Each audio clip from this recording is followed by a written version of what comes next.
며느리에게 쫓겨난 시어머니. 내가 이 집에 발을 들인 게 벌써 40년이 넘었지. 28살 꽃다운 나이에 시집와서 이제 70이 다 되어가네. 그때만 해도 이 집은 초라했어. 방 2개에 마당도 비좁고 겨울이면 찬바람이 방문 틈으로 새어 들어왔지. 하지만 난 행복했어. 내 남편이 있었고 곧 태어날 아이가 있었거든. 남편은 새벽부터 밤늦게까지 일했어. 건설 현장에서 시멘트 포대를 지고 날랐지. 손톱 밑에는 늘 시멘트 가루가 끼어 있었고 어깨는 늘 아파했어. 그래도 불평 한 번 안 했지. 우리 아들만큼은 이런 고생 안 시킬 거야라며 이를 악물고 버텼거든. 아들이 태어났을 때를 지금도 생각하면 눈물이 나. 3kg도 안 되는 작은 몸이었는데 울음소리만큼은 우렁찼어. 남편이 아들을 안고는 이놈이 우리 집안을 일으킬 거야라며 눈물을 뚝뚝 흘렸지. 그때부터 내 인생은 오직 아들 하나였어. 새벽에 일어나서 밑반찬을 만들고 내복점에서 품상일을 했어. 바늘에 손가락이 찔려 피가 나도 눈이 침침해져도 참았지. 아들 학비 때문이었어. 남편이 쓰러진 건 아들이 중학교 2학년 때였어. 그날도 새벽부터 현장에 나갔다가 오후에 병원에서 연락이 왔지. 급성 심근경색이라는 어려운 말을 들었을 때 세상이 무너지는 것 같았어. 장례식장에서 아들이 내 품에 안겨 엉엉 울던 모습이 아직도 눈에 서네. 엄마 아빠는 왜 갔어요? 언제 돌아와요?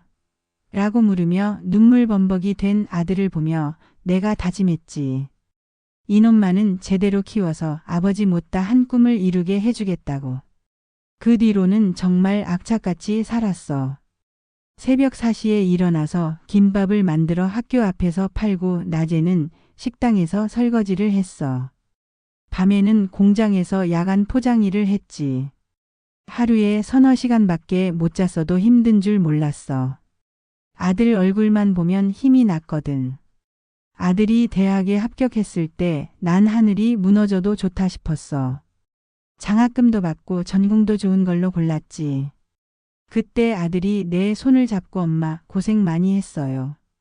제가 꼭 성공해서 좋은 집에서 살게 해드릴 게요라고 했을 때 그동안의 고생이 다 보람으로 느껴졌어. 대학 4년 내내 등록금, 생활비, 책값까지 다 대줬지. 내가 입던 옷은 10년도 넘게 입고 구두는 밑창이 다 떨어져도 참았어. 하지만 아들만큼은 남들 앞에서 부끄럽지 않게 해주고 싶었거든. 아들이 첫 직장에 다니기 시작했을 때 정말 자랑스러웠어. 정장을 입고 출근하는 모습을 보며 우리 아들이 이렇게 컸구나 싶어서 눈물이 났지. 첫 월급을 받아서 내게 용돈을 주던 그날이 내 인생에서 가장 행복한 날이었어. 그러다 아들이 결혼하겠다는 여자를 데려왔어. 처음 본 며느리는 참 예뻤어. 키도 크고 목소리도 곱고 대학도 좋은 데를 나왔더라고. 아들이 엄마 이 사람과 결혼하고 싶어요라고 했을 때 난 진심으로 반가웠어. 드디어 내 아들도 좋은 사람 만나서 행복하게 살 수 있겠구나 싶었지. 결혼 준비하는 동안 난 정말 정성을 다했어. 혼수부터 예단까지 내가 평생 모은 돈을 다 털어서 준비했지. 며느리가 좋아할 만한 것들로 골라서 챙겨줬어. 우리 며느리가 시집와서 부족한 게 없게 해주자는 마음뿐이었거든. 결혼식 날 하얀 웨딩드레스를 입은 며느리를 보며 정말 예뻤어. 아들과 함께 서 있는 모습이 그림 같았지. 그날 난 정말 행복했어. 이제 우리 가족이 하나 늘었구나 싶어서. 신혼 초에는 정말 화목했어. 며느리도 어머니, 어머니 하며 잘해줬고 내가 해준 음식도 맛있다고 고마워했어. 나도 우리 며느리라고 부르며 정말 딸처럼 여겼지. 드디어 내 곁에 여자 가족이 생긴 것 같아서 기뻤어. 첫 손자가 태어났을 때는 정말 꿈만 같았어. 아들을 닮아서 눈이 또랑또랑하고 울음소리도 힘찼어. 며느리가 몸조리할 때 난 새벽부터 밤늦게까지 돌봐줬지. 미역국 끓이고 빨래하고 아이 기저귀 갈아주고. 힘들어도 좋았어. 내 손자를 돌보는 게 얼마나 행복한지. 그런데 언제부터인가 분위기가 달라지기 시작했어. 며느리 표정이 점점 굳어졌고 내 말에 대답하는 것도 성에 없어졌어. 처음에는 육아 때문에 피곤해서 그런가 보다 했는데 시간이 지날수록 더 심해졌어. 어머니, 애 우유는 제가 타줄게요. 어머니, 애 옷은 제가 입혀줄게요. 어머니, 애 목욕은 제가 시킬게요. 하나하나 내 손길을 거부하기 시작했어. 난 도와주려는 건데 며느리 눈에는 간섭으로 보였나 봐. 손자를 안으려고 하면 잠시만요. 애가 놀랄까 봐요라며 피하더라고. 그래도 참았어. 처음 키우는 아이라 예민할 수도 있다고 생각했거든. 시간이 지나면 나아지겠지 싶었어. 둘째가 태어나고 나서는 더 심해졌어. 며느리가 직장을 다니면서 애 둘을 키우는 게 힘들어 보여서 내가 더 도와주려고 했지. 아침에 아이들 밥 먹이고 유치원에 데려다주고 저녁에는 목욕시키고. 내가 다 해줬는데. 그런데 며느리는 고마워하기는커녕 오히려 더 날카로워졌어. 어머니, 아이들한테 과자 너무 많이 주지 마세요. 이 닫기도 전에. 어머니, 아이들이 TV 너무 많이 보는 것 같아요. 어머니, 아이들 훈육은 제가 할게요. 너무 혼내지 마세요. 뭘 해도 잘못이었어. 손자들을 예뻐해서 과자 하나 사다 주면 간섭이고 말썽 부릴 때 혼내면 또 간섭이고. 내가 뭘 어떻게 해야 할지 모르겠더라고. 제일 속상했던 건 손자들이 나를 멀리하기 시작한 거였어. 처음에는 할머니, 할머니 하며 내게 달려왔는데 어느 순간부터는 엄마 뒤에 숨더라고. 며느리가 뭐라고 했는지 몰라도 아이들 눈빛이 달라졌어. 어느 날은 큰 손자가 할머니, 엄마가 할머니는 우리 방해한다고 했어요라고 하더라고. 그 말을 듣는 순간 가슴이 철렁 내려앉았어. 내가 방해가 된다고? 평생 이 가족을 위해 살아왔는데. 며느리와 처음으로 크게 다툰 날도 기억나. 그날은 큰 손자가 열이 나서 내가 해열제를 먹이고 이마에 찬 수건을 올려줬어. 그런데 며느리가 회사에서 돌아와서는 화를 내더라고. 어머니, 제가 없을 때 약 주지 마세요. 병원에 데려가야 했는데 왜 마음대로 하셨어요? 애가 아픈데 가만히 있을 수 있냐? 내가 아들 키울 때도 이렇게 했다. 지금은 옛날과 달라요. 함부로 약 주면 안 되는 거예요. 그날 밤 며느리가 아들한테 뭐라고 했는지 아들이 내 방으로 왔어. 엄마, 아내 말에도 귀 기울여줘. 요즘 애들 키우는 방식이 달라졌어. 내 아들이 며느리 편을 드는 걸 보며 정말 서러웠어. 내가 잘못했다고? 손자가 아파서 돌봐준 게 잘못이라고? 그날 밤 혼자 방에 앉아서 한참을 울었어. 내가 뭘 잘못한 걸까? 며느리를 위해서 집안일도 다 해주고 아이들도 돌봐주는데 왜 고마워하지 않을까?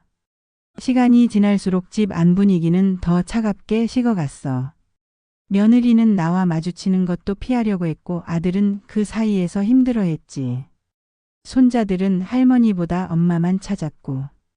제일 견디기 힘들었던 건 가족들이 내가 없을 때 따로 모여서 이야기하는 거였어. 거실에서 웃음소리가 들리는데 내가 나타나면 갑자기 조용해지더라고. 내가 이 집에서 왕따 당하는 기분이었어. 어느 날 저녁 며느리가 아들과 심각하게 이야기하는 소리가 들렸어. 문틈으로 새어나오는 목소리를 들으니 내 이야기를 하고 있더라고. 여보, 이렇게는 못 살아. 어머니가 너무 간섭하셔. 애들한테까지 이래라 저래라 하시고 내가 하는 일마다 트집 잡으시고. 아들이 뭐라고 대답하는지는 잘 안 들렸지만 한숨 쉬는 소리는 들렸어. 내 아들도 이 상황이 힘든가 보더라고. 그 다음날 며느리가 나한테 와서 말하더라고. 어머니, 저희 이제 분가하려고 해요. 분가? 갑자기 왜? 더 이상 이렇게 함께 살기가 힘들어요. 저도 제 가정이 있고 제 방식이 있어요. 그럼 나더러 이 집을 나가란 말이냐? 아니에요.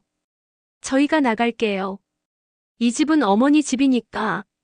하지만 난 알고 있었어. 이 집이 내 집이라고 해봤자 아들이 없으면 의미가 없다는 걸. 며느리가 아들을 데리고 나가면 난 혼자 남겨지는 거잖아. 아들한테 물어봤지. 너도 나가려고 하는 거냐? 아들이 고개를 숙이며 말하더라고. 엄마 미안해요. 저도 더 이상 사이에 끼어서 힘들어요. 그 말을 듣는 순간 정말 허탈했어. 그날 밤 정말 많은 생각이 들었어. 내가 뭘 잘못했나? 아들을 너무 사랑한 게 잘못이었나? 며느리를 딸처럼 여기려고 한 게 잘못이었나? 결국 아들네는 한 달 뒤에 집을 나갔어. 이사하는 날 며느리는 마지막까지 나와 눈도 마주치지 않았어.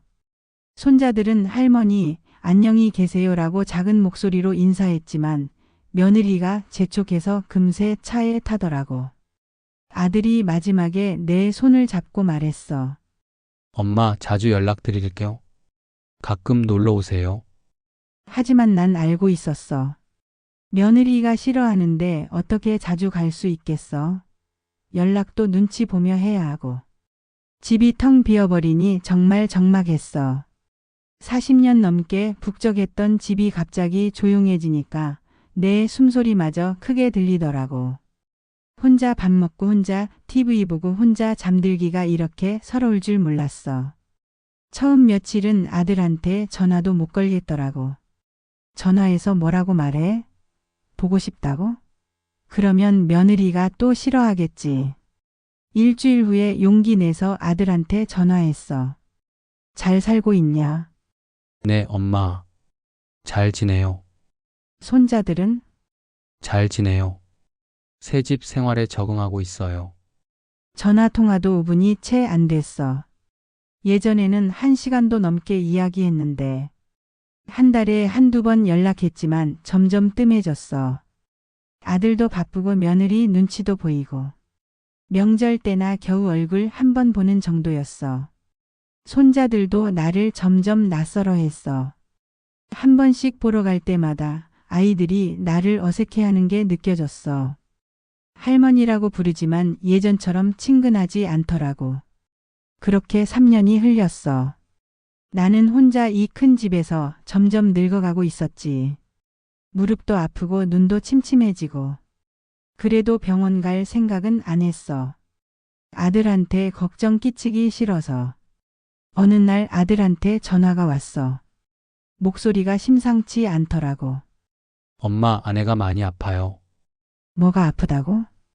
병원에서 검사 받았는데 암이래요. 그 말을 듣는 순간 하늘이 무너지는 것 같았어.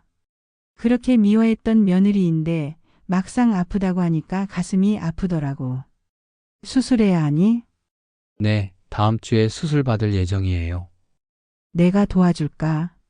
전화 너머로 아들이 망설이는 게 느껴졌어. 아니에요, 엄마.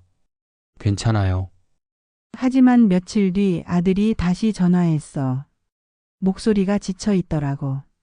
엄마 혹시 와주실 수 있나요? 아내 수술하고 나서 애들 돌볼 사람이 없어서요. 그렇게 3년 만에 아들 집에 갔어. 며느리는 수술 받고 나서 많이 약해져 있었어. 얼굴도 많이 야위고 머리카락도 빠져서 모자를 쓰고 있더라고. 처음에는 서로 어색했어. 뭐라고 말을 꺼내야 할지 몰랐지. 그래도 난 조용히 집안일을 시작했어. 아이들 밥 해주고 빨래하고 청소하고. 예전처럼. 며느리는 침대에 누워서 지켜봤어. 내가 뭔가 잘못할까봐 걱정하는 눈빛이었지. 하지만 예전처럼 뭐라고 하지는 않더라고. 손자들은 처음에 나를 낯설어했지만 며칠 지나니까 다시 친해졌어.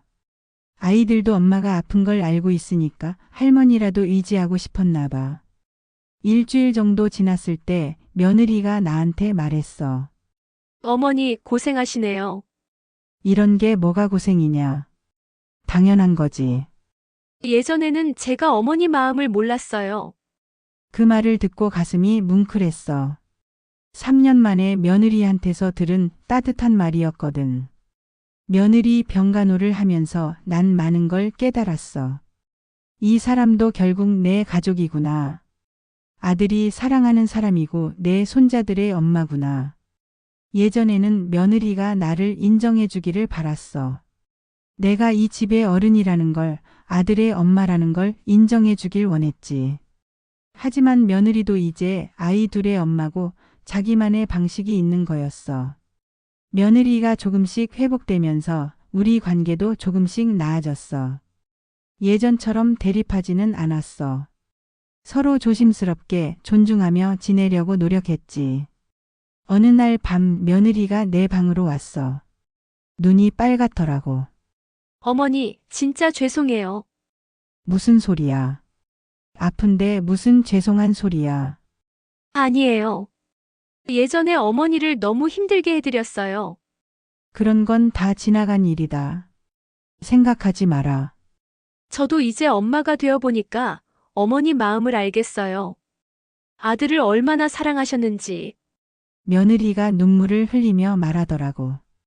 어머니가 평생 아들만 바라보고 살아오신 걸 알아요. 그런데 제가 와서 그 사이를 막은 것 같아서 미안해요. 너도 내 가정을 지키려고 한 거잖아. 그게 당연한 거야. 그날 밤 우리는 오래 이야기했어. 서로의 마음을, 서로의 상처를 털어놓았지. 그렇게 쌓인 오해들이 하나씩 풀려갔어.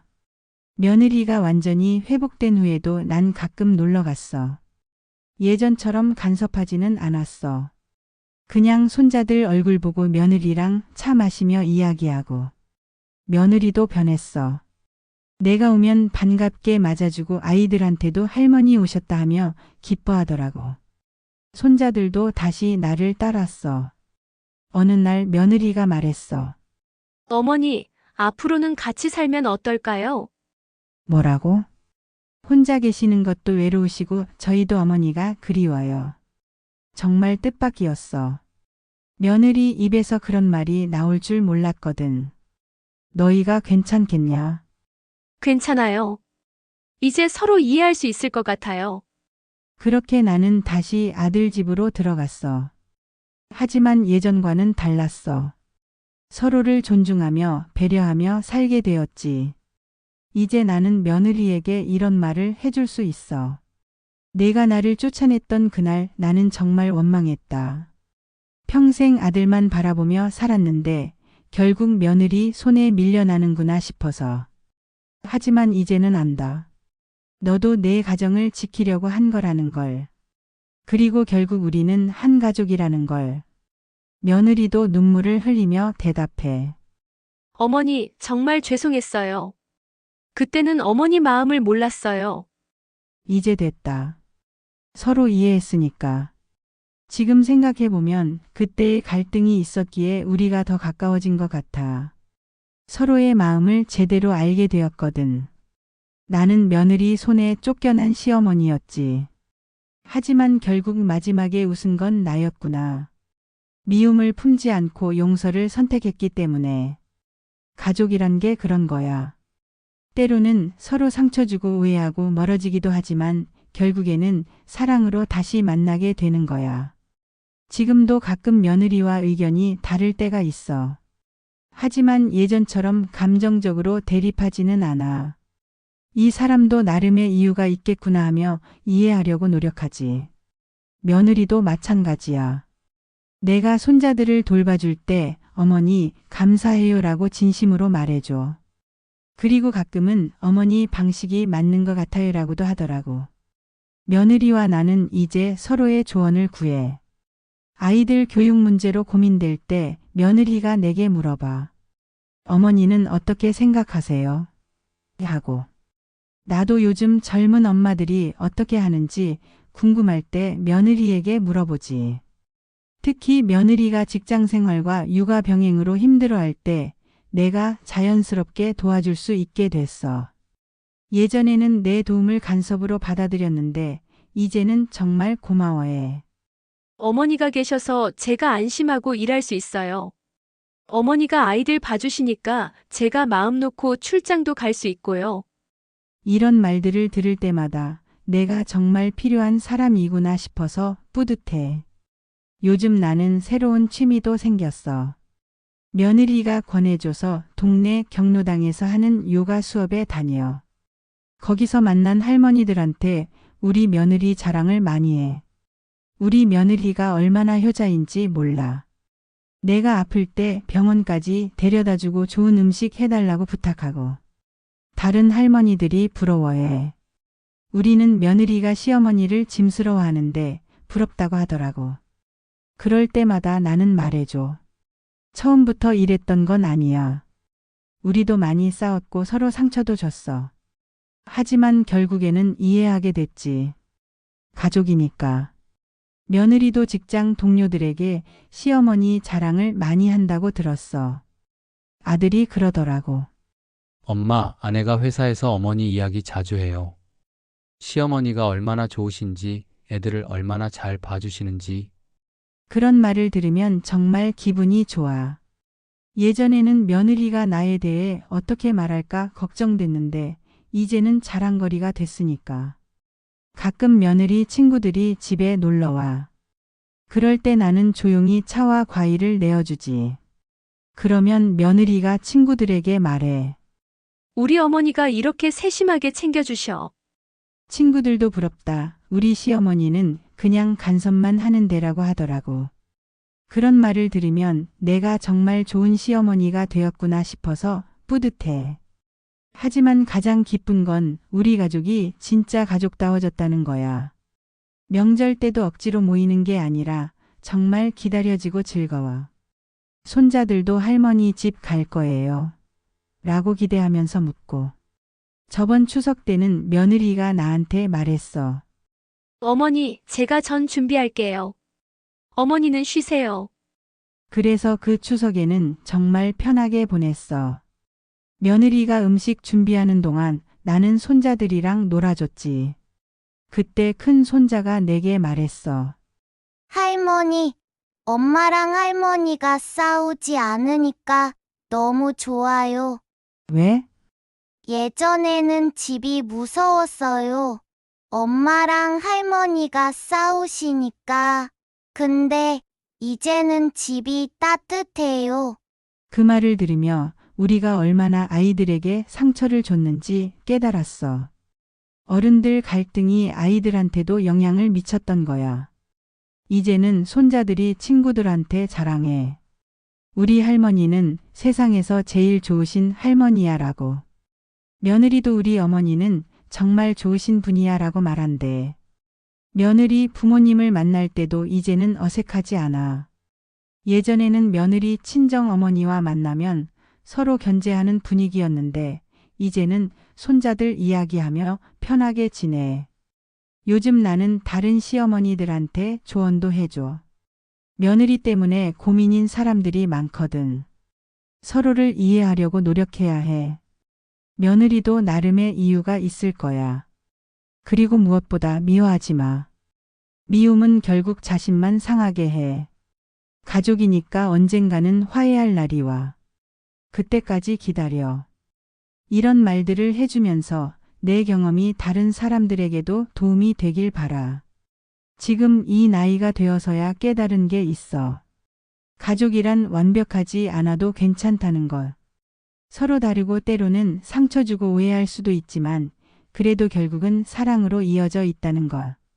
며느리와 나는 이제 서로를 진짜 가족으로 여겨. 며느리가 아플 때는 내가 걱정되고 내가 아플 때는 며느리가 챙겨줘. 이게 진짜 가족이야. 그래, 나는 며느리 손에 쫓겨난 시어머니였어. 그때는 정말 억울하고 서러웠지. 평생 아들 하나만 바라보고 살았는데 결국 며느리한테 밀려나는 기분이었거든. 하지만 지금 생각해보면 그 일이 있었기에 우리가 진짜 가족이 될 수 있었던 것 같아. 서로의 마음을 진정으로 이해하게 됐거든. 마지막에 웃은 건 누구였을까? 나였을까? 며느리였을까? 아니야. 우리 모두가 웃은 거야. 가족 모두가 행복해진 거니까. 미움을 선택할 수도 있었지만 용서를 택했어. 원망을 품을 수도 있었지만 사랑을 선택했지. 그래서 우리 가족이 이렇게 화목해질 수 있었던 거야. 며느리 손에 쫓겨났던 시어머니는 결국 사랑하는 며느리의 손을 맞잡은 시어머니가 되었어. 이게 내 이야기의 진짜 결말이야. 이 이야기를 들으며 여러분은 어떤 생각이 드셨나요?